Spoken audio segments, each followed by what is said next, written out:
¿Cómo están, chicos? Buenos días. Vamos hoy día a ver un tema muy importante que se llama clases de triángulos.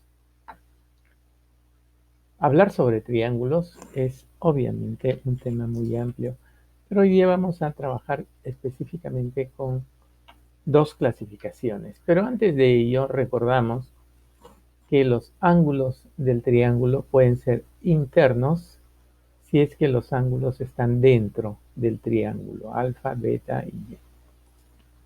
O pueden ser externos, si es que los ángulos están hacia afuera, tomados uno por vértice.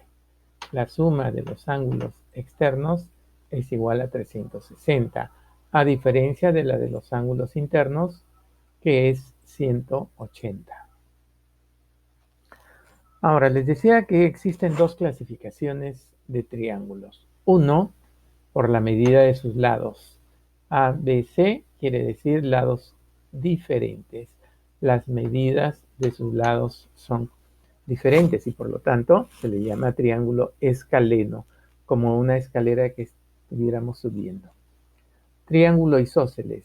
A, A. Dos lados iguales que también implica que sus dos ángulos que bajan aquí son iguales. Pero triángulo isósceles, dos de sus lados miden igual. Y por último tenemos el triángulo equilátero, donde sus tres lados A y A son iguales. Y no solo los lados son iguales, sus ángulos también. Cada ángulo de un triángulo equilátero mide 60 grados. Pero por ahora estamos viendo solo lados. Tenemos acá, por ejemplo, un triángulo escaleno. 7, 9, 12. Diferentes medidas. Escaleno. Tres lados que miden diferente. Y sus ángulos también van a medir diferente. 10, 10. Dos lados iguales. Triángulo isósceles. 10, 10, 6. Y dos de sus ángulos también van a ser iguales. Por último tenemos el triángulo equilátero. Tres lados iguales, 11, 11, 11. Y sus tres ángulos también, que van a medir 60 grados cada uno.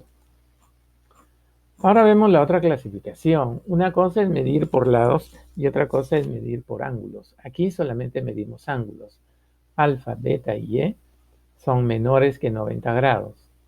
Triángulo acutángulo, si es que los tres ángulos son menores que 90 grados.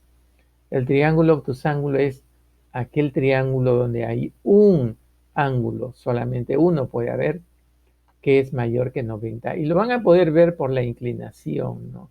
Siempre tiene una inclinación muy amplia.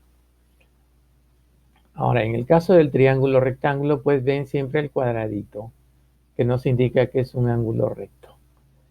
Es más, después ese ángulo recto va a originar que los lados cambien de nombre.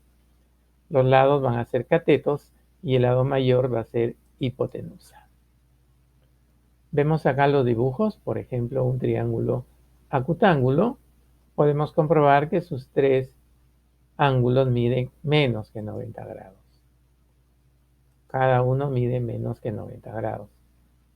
En el caso del triángulo rectángulo hay un ángulo que muchas veces ni siquiera les van a decir el 90 grados, pero les dibujan un cuadradito. Y eso implica que es un ángulo recto y que mide 90 grados. Sus otros dos ángulos son agudos. Y por último, lo que les mencionaba, van a ver ustedes que hay un ángulo que se abre mucho, demasiado, más que 90 grados. Es el ángulo obtuso, que a su vez genera un triángulo obtusángulo mayor que 90 grados.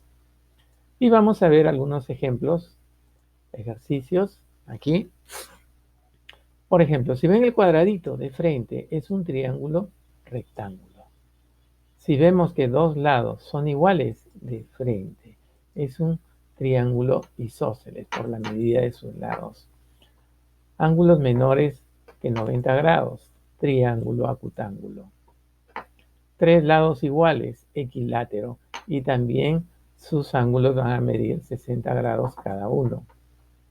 Un ángulo que se abre mucho, triángulo obtusángulo. Y La medida de sus lados es diferente, es escaleno.